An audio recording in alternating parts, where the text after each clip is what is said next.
Welcome back to the Huntech Pro podcast with me, Johan Smit, as your host. We want to give a huge shout out to presenting sponsor today, My Trophy Room. Preserve your proudest moments with the app's seamless photo features designed to display your hunting trophies like never before. Download My Trophy Room from Google Play or Apple App Store. Subscribe on YouTube and follow us on our social media platform under Huntech Pro. Whether you're a seasoned hunter, an inspiring outdoor enthusiast, or someone who simply loves the thrill of adventure, you're in the right place. Join us as we bring you exciting stories from the wild, expert insights into hunting and shooting gear, and a front row seat to some of the most exhilarating hunts around the globe. So grab your favorite drink, settle in, and get ready to immerse yourself into the world of Huntech Pro, where every hunt has a story, and every story is worth sharing. Let's get started.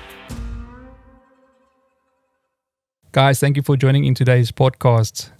Since we've started this podcast, you guys can remember we said we want to share interesting stories. And I thought it would be a great story today to share with you. The guy who builds our blades, the Huntech knives. So I've got Thinus Diedericks from Bokmal chatting with us today. Thinus, thanks for joining us on the podcast today, man. Ron, thank you so much for the opportunity. It's always great and a privilege to be part of the Huntech family. And thank you so much for having me on the podcast. No, Thinus, I must say thank you for you, my friend. You know, you've shown all your support so much. And I think it was back in 2020 in the COVID times. I think you reached out to Beulah and said you want to create something unique with Huntech's logo on it. And you created a travel mug for me. So that was actually the first time we started chatting. Very true. Yes. I think having the perception of knowing that you're always traveling on the roads, and and I know it's not close distances that you do. I actually thought out of the picture to say, let's build a Huntech profile thermal mug specifically for you on, so that you can actually use that for a nice warm cup of coffee when he leaves at 3-4 o'clock in the morning on an awesome hunting trip. And I think the blessing of the sky is to actually say that the thermal mug was built by hand, or actually, did everything by hand on that. Everything in detail was spray painted to the T.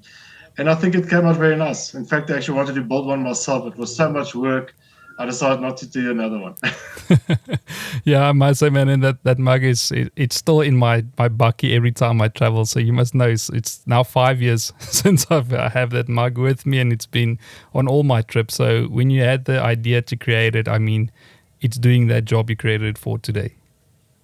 Well, thank you for that. It's a privilege. So Thinus, I know you've since then I've known you've had a journey yourself. How did you get into the bladesmithing? I think more to say that it's actually started on a very young age. I grew up in a small little farm town called Thinus, between Settlers and Modimolle. And as a young boy working with my grandfather on the fields and also doing a bit of welding and grinding, the very first thing that I asked him if I could build was to actually build my own little mild steel profile. And that was my little, call it Rambo knife that I used to carry with me, although it was heavy. It was still a privilege to have it. And as time went along, we all grow up and you tend to forget a couple of things in life. But eventually, after 6 years or 5 years into Bokmal, I decided it's time to actually start improvising and actually start growing my business a bit more. And I felt it was a good idea to actually start moving into the forging process, which I did a couple of knife courses as well. To build up my career and actually to build up my experience. And then we start looking at the bigger picture.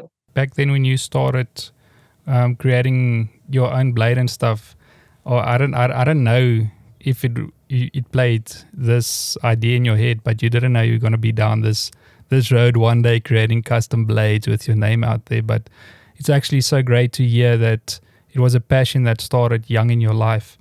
And still today you're carrying on with it. I mean, with all the products that you already made for us, I can see it's quality work. It's your passion that went into that work. And then we are proud to have Huntech's logo and all your products out there as well. Thank you so much. It's truly a privilege. So coming back to the products then that you created for us, the first one, if you can remember correctly, we were sitting in a wimpy when you handed me the blade, and I told you I was so proud at that moment. That was the first product with Huntech's logo on it. Run me through the HTP Hunter blade we created. So you're actually opening up a lot of memories right now. In fact, I actually got some goosebumps on my shoulders, my arms at the moment. Yeah, that was such a great opportunity. I mean, when Huntech approached me, or you approached me to say, let's look into the picture to design a specific hunting profile. Oh well, there we go. Oh wow, great memories. Um, yeah, it was a great opportunity, and very stressful for me. It was obviously my first time to actually take on something so big for me as well, and not just for myself but for hunting.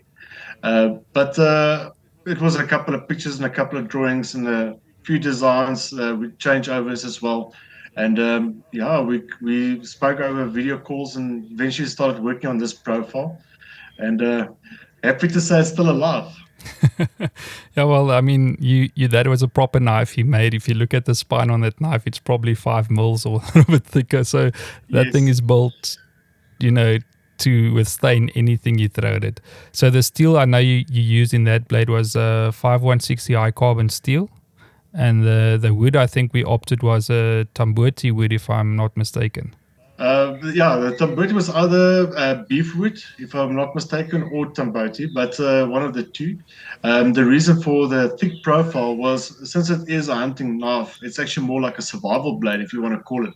And the reason for that is to actually have chopping power behind it. That if you had to be in the field and you want to chop trees or open up some plain to actually take a clean shot, cutting bone or chopping bone if you want to, and then also the skinning part about it.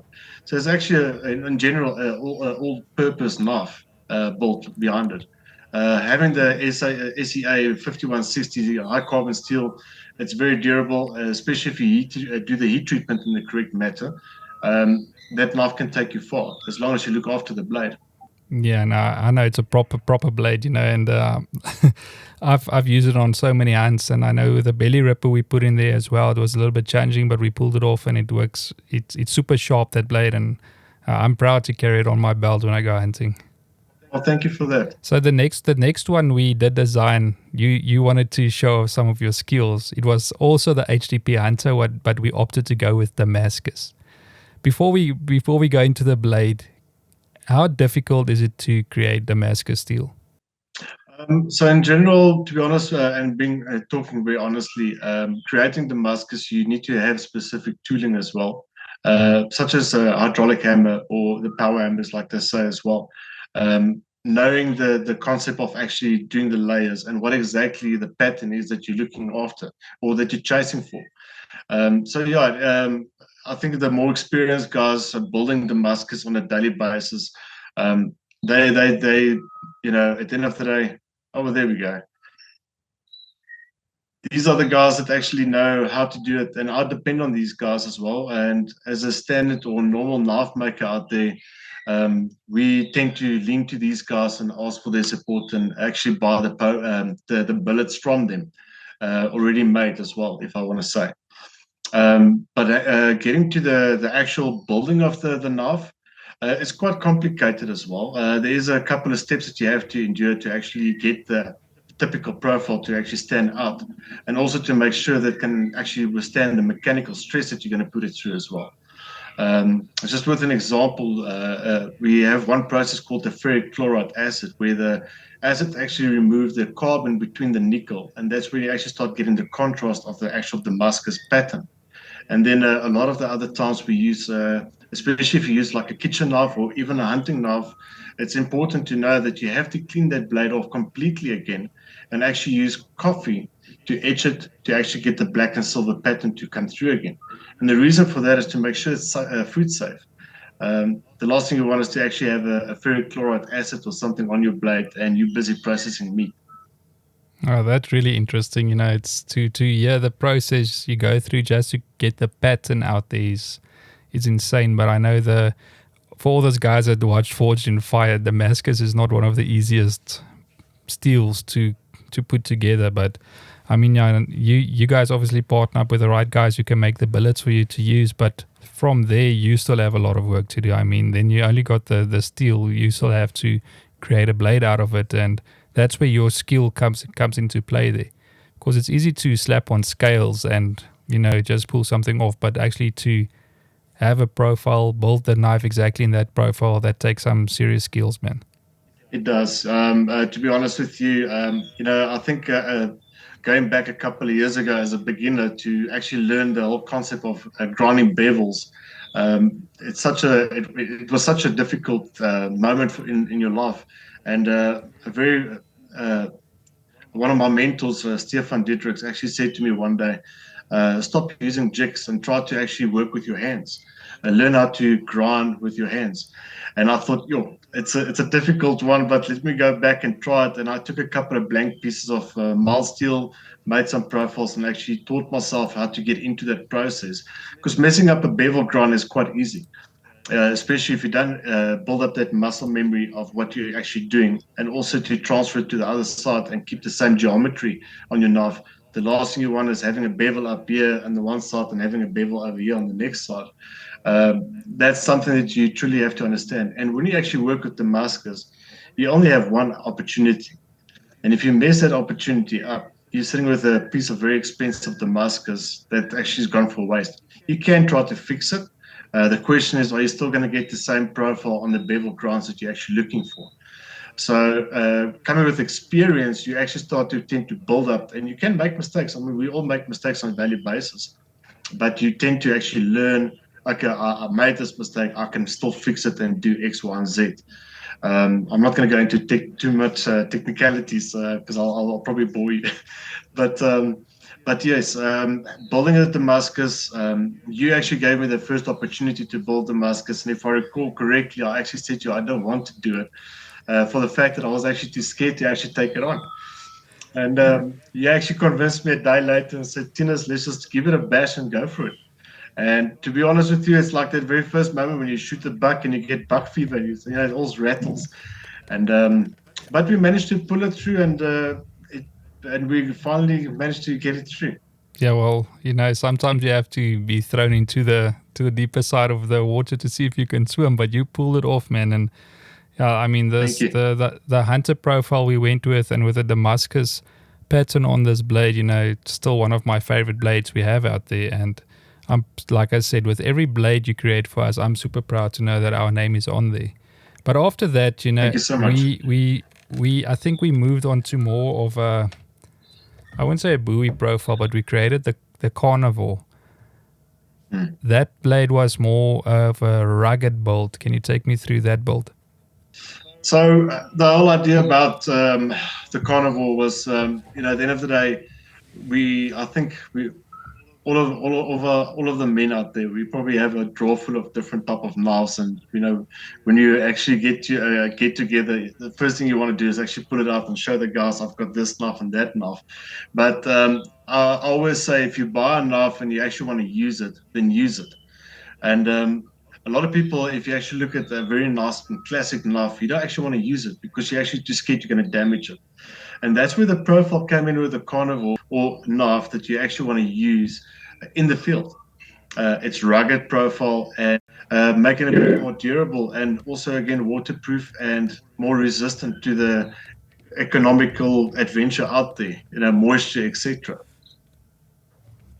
So looking back at it again, I think it was still one of my favorite builds, and still one of my proudest moments to actually say that was one of my best sets that I ever did for Huntech.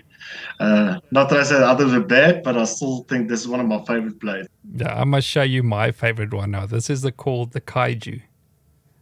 So if you guys look at this is called Bacteria Damascus, or what is the other one you said? It's Dragon Scale. Dragon Scales, and again, it was something very similar as the Asteroid Damascus as well. It was something very unique. I remember you sent me through the pictures of these billets, and I was super impressed, and I immediately thought, if we're going to make this the scales red and black, this will be one of my proudest knives I'll have in my collection. If you ever get tired of it, you can always send it back to my side. Yeah, I love it, man, and it's been all over the country with me. So, even all my hunters that came to South Africa, as soon as I posted pictures of this blade on there, all of the guys wanted one of these blades. So this was definitely one of the popular ones we did create. Oh, well, there we go. Thank you so much. So again, it's such a privilege. And again, with that specific profile, being the size of that knife, a lot of people will say, wow, it's almost like a kukri or something. It's quite big, even apart from a Bowie perspective. But again, what does it consist of? You've got chopping power behind it. You can use it for cutting. You can use it for, if you really want, you can use it for skinning. But it's also, again, all type of purpose knife that one can actually use out there in the bushveld. Talking about the Bowie profile, when I was in Texas, when was it, last year? We were in San Antonio, and our one client and friend Dennis, he said he wants to go show us the Alamo. And when he took us there, I saw there's a street named Bowie Avenue, and I was like, it can't be, And when he took us to the Alamo, there was a statue of James Bowie. He was one of the freedom fighters in Texas. That was insane to know this is where the profile actually originated from. Yes, I can believe it. In fact, when you sent me the picture from Texas, I immediately shared it on the knife groups, just to actually say, look at this, a little bit of history. I didn't even know about it, but it was very nice to actually share that moment with you. Although I was in South Africa and you were all in America, but what a privilege to actually learn a little bit about the history as well. Yeah, that's why I shared with everybody out there, and why we share stories, places where what I get to see most guys don't, and that's why I want to share it with the rest of the world. I mean, especially I know, like, with the passion you've got for knife making. When I send you that picture, I know you're gonna feel the same about it, like I felt about it.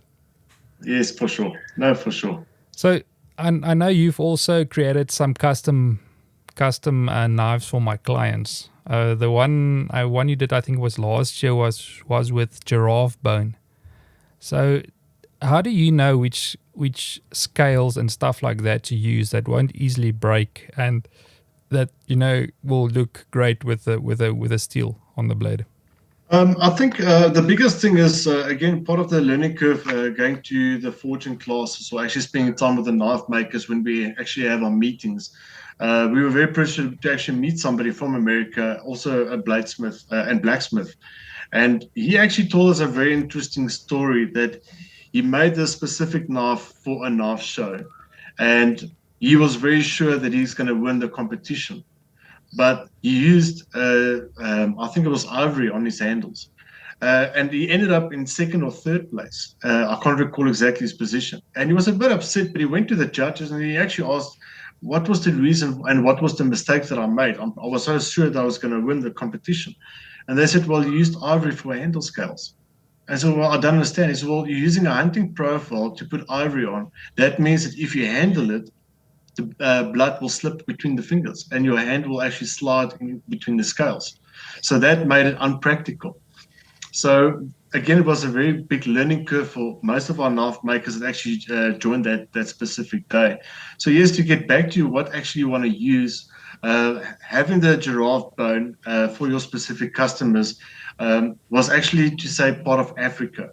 It is something that actually brings you close to South Africa, to say you don't just have a knife from South Africa, but to actually say that you have something, a specific animal on that knife, which was the giraffe bone. And it was very successful. We got reputable knife maker suppliers out here in South Africa. These were actually stabilized, and I've actually bought these from a specific knife supplier as well. And and basically it was just to get the profile made up to actually fit the handle scales itself and to work from there. Having as a normal standard hunting knife out there that that you can use on a daily basis, we normally lean to the G10 liners, like such as your Kaiju knife set as well, even wood. For the reason that you can actually depend on it, and the G10 liner, like I say, is more resistant, again, moisture, water, blood in your hand, and it actually gives you a grip as well. And I suppose that's actually where you actually have to make the decision: what kind of knife are you looking for, and what's the purpose of actually using it. And if you want to use a knife such as a Damascus but with ivory handles, I'm going to say, well, it's a no-go. You can't actually use that too as a combination. You can use the Damascus by all means, but we'll probably refer to or lean more to the G10 liners or a wooden handle, simply for the fact that it can actually allow to give you a bit more grip as you use it. Yeah, it makes total sense now that you explained it, especially if the blood comes on the ivory, that it will slip in your hand. So you have to know what the practicality is you're going to use this blade for. I mean, if it's to impress people, yeah, ivory will look great. But for the practical reasons, yes, you must think about stuff that will work. And like you explained with the liners and with wood, it makes total sense. Yes. So Thinus, there's one other blade that we did create, and this is the newest one for the 2025 season. This is we called it the HTP Sentinel. So if you guys look here, it's a slip joint knife. Same color scales, the red and black that I love because it's going with Huntech Pro's colors. But Thinus, take me through the build of this blade. I know it must be an extra set of skills that you must have to build a slip joint. Yeah, to be very honest, it is a lot of skills and it takes a lot of time as well. In fact, let's lean back here. Just give me a second. So to actually, this little guy over here was my very first little slip joint. Let me just put it like that. But having the profile, if you actually click it back, it was very loose. There was no spring load inside of it. I eventually built a second one, but you can see now it's much better. And you can actually hear it flicking out. So with that being said, I then eventually decided I'm going to try the Huntech profile, which now is actually called the Countryman. And this is exactly the replica, or the being called actually the first build before I actually started with the Huntech profile. So having the profile was one thing, but to actually learn the concept of actually building and get the accurate spring load on the inside and having the geometry and the corners to actually line up to ensure that it got enough spring inside of it and it actually flips open like you actually want to and make it mechanical proof, if I want to say, for wear and tear. You have to take a lot of things into consideration before you can actually say it's actually a slip joint and it's in working condition. It's a lot of opening and closing. It's a lot of taking apart. Again, you have to hand sand a little bit here and hand sand a little bit there. And we're talking at 0.01, in using the micrometer to actually make sure everything fits perfectly. But again, I think that slip joint came out very nicely, and it actually certainly was one of my favorite builds as well. Very interesting as well. If you have to compare building a slip joint versus building a hunting knife, it's completely different. It takes way more time as well, and you have to put more time in to make sure that you build it as accurate as possible. Having a blade slightly warped to the left or the right, or even the spring load, automatically takes a knife blade and actually throw it sideways when you close it. So there's a lot of things you have to take into consideration building a slip joint. But then again, like I say, having the opportunity to build this for you, I think I sent it to you over Christmas, or I can't recall exactly where, but I was happy to send it, and I think that's a great little workhorse, and I'm pretty sure it's going to work quite well in 2025.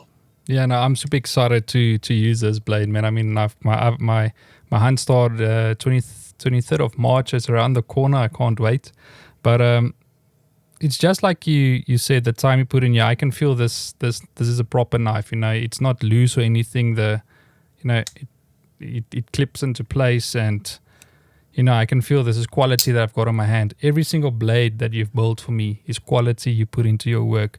So that's why I'm so proud to work with you, and that's why I appreciate the efforts and the time you put into the product. Just know that I'm super thankful for everything you put into the blades that you make for us.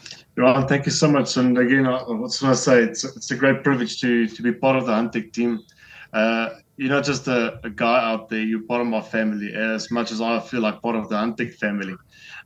So from my side as well, thank you for the opportunity. And I think because of you as well and Huntech, I also learned a lot through this whole process in the past 2 or 3 years working together and the challenges that we faced together as well. It's still nice to say that we're still going on strong, and we still have faith in each other. And it's just great to say that every day we build this relationship stronger. So thank you for that opportunity as well from my side. No, I mean, if it wasn't for you back in 2020 that reached out and said you want to create something, we never would have been down this road. So really, I must say thank you to you, man. And it's like you said, it's the ups and downs that we are there for each other, and we continue growing in what we do. But this leads to my next question. What is up for our future collaborations? Yeah, that is a good question. I actually started working on a couple of new things this year for Huntech as well. And the thing is, something that I like to always say is that you guys do a lot of hunting, you do a lot of skinning and stuff. My question is, what do you do for the kitchen? And I started working on a couple of profiles, if I may show, is to actually go with a bit of more of the Japanese profiles. This, in fact, is oryx horn. So to actually say that you put a little bit more of Africa into the blade as well. And again, you got the Nikiri on this side as well. And I think these are something that I think Huntech will actually make a nice little profile on Huntech side as well, to say that you don't just do the hunting, but the question is Huntech going to start doing something for the kitchen as well? I think that will be a great ad for the products that we can offer our clients. So everybody that hunts with us know there's something special coming for you guys soon. So Thinus, take me through your year. I know when you do have your off time, you like to go hunt. Now, are you planning a hunt with your daughter maybe this year? Johan, most definitely, yes. A great friend of mine, Kobus Meyer, is actually opening up his doors to actually give us the opportunity for little Christy to go and do her first hunt this year. So she's been doing a lot of training. She understands now what a scope can do to the eye as well. So we're still working a little bit on the eye relief, especially when it gets to a little bit of pressure as well. But most certainly, I think it will be a great privilege to take my daughter, and even if she just walk with me to actually see what the reaction is and how she handles it. I think I'll actually make the decision there, and then to say she's not going to cut it or she's going to enjoy it. But at the moment, when we drive somewhere, even if it's cattle on the side of the road, she just want to start shoot and kill. So it sounds wrong to say, sorry, people, but unfortunately, like daddy, like daughter. But I think it's in the bloodline that she wants to follow daddy's steps, especially now that she knows that she got a good couple of rifles on her hand that if something ever had to happen to me. But yeah, it's a great opportunity, and I'm looking forward to actually go out with her. So I'll definitely share some pictures with you when the time comes. And Thinus, you must please share some pictures as soon as you guys go hunting. It's I took Jordan out for his first hunt. Was end of last year somewhere. He shot his first porcupine with a 22. But I think I remember the pictures. I think with this hunt coming up on the 23rd of March, I might let him shoot an impala or something to start the hunting journey. So there we go. I'm really excited to share that with him as well, so he can, I also understand why we hunt. He watches our episodes, and we try to explain to him how important it is to, contribute towards the conservation and why we hunt and why international hunters is so important for us and why that helps with the conservation in our country. But I think for him to harvest his first buck will be insane. I think there's no better opportunity and privilege for any father or even a mom that's doing the hunting thing, if I want to say, to actually take a son or daughter out for their very first time or experience. And I'll never forget, donkey years ago, I had a small little brother that we took with on a hunting trip because he wanted to try the thing. And my father was clever enough to pack him a backpack full of chips. So as you walk in the field, busy walking and stalking, all you hear is this crunching of chips and packets in the background. And a little bit annoyed, we start saying, walk about another 10 meters behind us and another 10 meters. And eventually it was about 20 to 30 meters behind us. So we can just do the hunting thing. And the very next moment, he came barging past us full speed. And there was actually a couple of sheep coming on the same footpath as we were following. So he just decided, you know what, this is not for me. I'm not interested in hunting anymore. So I think every hunting story got a good, every hunting experience, got a good story as well. And as such, again, with you, Jordan, and the same with me and Mark Christie, just to say that our children can finally go out there and enjoy the time with mom and dad in the field. Yeah, no, I think the same way you're gonna feel when she pulls the trigger on her first buck is just I know the feeling. So yeah, it's it's just a huge privilege that we are able to share this passion with our kids, and they also love it. There's one thing I was always not afraid of, but will my son have the same passion inside of him like I have inside of me for to feel the rush and to appreciate your harvest. And when Geordie shot his first porcupine, it was exactly that. So, yeah, I know the bug has bitten him as well. So I can't wait to take him hunting now in a few weeks' time. I'm pretty sure you're going to enjoy it. And I can probably say he's going to be part of the Huntech video profile as well. So it will be great to actually wait for the video to see it on YouTube.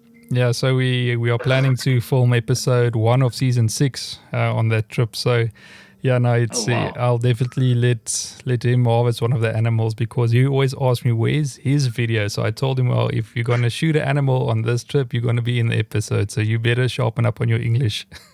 Well, there we go. So Thinus, tell me where can people go check you out on social media, and if they want to find out more about bladesmithing and the projects you can help them with, where can they find out about you? Johan, you're more than welcome to share my cell number as well to your fans out there. I'm open to help anybody. We have very reputable knife makers out there, and I'm very open to share the information with them as well. Be it actually forging a knife or actually building a specific blade profile or even a slip joint or so. There's a lot of people out there, and I think the nice thing about it's the same as hunting is that we build a small community. And that's where we as South African knife makers, we all stand together and we build a relationship with each other. Seeing each other maybe 4 or 5 times at different knife shows as well, you build up that relationship, and you're confident enough. If you get stuck with something, you can pick up the phone and call. But just as well, there's a lot of guys out there that actually do specific knife courses. For me personally, I don't have a web page. I actually closed it many years ago. But I am definitely on Instagram. I'm on TikTok as Thinus at Bokmal, and of course on Facebook just as Bokmal. You can view my profiles there. And I work mostly on orders and on specific, call it dimensions or call it diagrams. It's something that customers are chasing for. It's something new, and it's always something fresh and vibrant that you try to, build a new knife and actually get into that. But the forging profile, or call it building knives, there's a lot of reputable guys out there that we can actually make referrals to. I'm just not sure if I can mention names. Yeah, no, thank you for that, Thinus. And before we end off this podcast, is there any advice you can give to someone that might want to get into the knife making? Can you give some advice for people listening out there? Most definitely. First of all, there's a lot of knife groups on Facebook that you can start following. And again, there's a lot of knife makers that actually advertise weekend knife making for father-son moments as well. Myself, you can also book through me as well. If ever that somebody actually close by wants to do or learn how to build a knife. But one thing I can say is patience. You really need to put your heart into that knife. It's not just about slapping something on and say it's a knife, but to actually take your time and work through it. If you don't finish it today, it's fine. You can continue with it tomorrow.